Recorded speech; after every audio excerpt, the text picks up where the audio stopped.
Snell 2204, your pageant vlogger host. Subscribe! Magandang araw Pilipinas and good day pageant lovers! Welcome back sa ating channel kung saan updated tayo sa pinakabagong balita sa mundo ng pageantry. Ako po si Nel2204 at sa vlog na ito ay pag-uusapan natin ang mainit na hot topic ngayon, ang posibilidad ng pagsali ni Michelle Marquez D sa Miss Grand International All-Stars 2026, lalo na matapos siyang tanungin mismo ni Kylie Berzosa tungkol dito. Usap-usapan ngayon sa pageant community ang inilunsad na Miss Grand International All-Stars kung saan maaaring sumali ang mga former national at international queens na hindi pa nananalo ng international crown. Isa sa pinaka na binabanggit na pangalan ay walang iba kundi ang ating Miss Universe Philippines 2023 na si Michelle D. Sa isang recent interview at podcast guesting, diretsahang tinanong si Michelle tungkol sa posibilidad ng kanyang pagsali sa MGI All-Stars. At dito na pumasok ang tanong ni Miss International 2016 Kylie Berzosa. Tinanong ni Kylie si Michelle kung open ba siyang sumali sa MGI All-Stars at kung may desisyon na ba siya tungkol dito. Ang sagot ni Michelle ay hindi pa siya decided.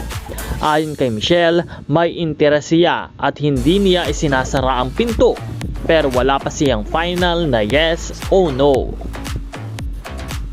Ibinahagi ni Michelle na maraming factors ang kanilang isa sa alang-alang bago muling sumabak sa pageantry, tulad ng personal commitments, professional career, kontrata at schedule, emosyonal at pisikal na paghahanda. Sinabi rin niya na ang pagsali sa international pageant ay hindi biro. Malaking investment ito ng oras, effort at maging pera. Bakit nga ba malakas ang buzz kay Michelle? Maraming fans at pageant experts ang nagsasabi na kung sasali si Michelle D sa MGI All-Stars ay malakas siyang contender. May experience na siya sa international stage. May solid advocacy at communication skills. May suporta ng Filipino pageant fans. Kaya naman hindi nakakapagtaka kung bakit trending ang pangalan niya sa usaping ito. Saan papunta ang desisyon?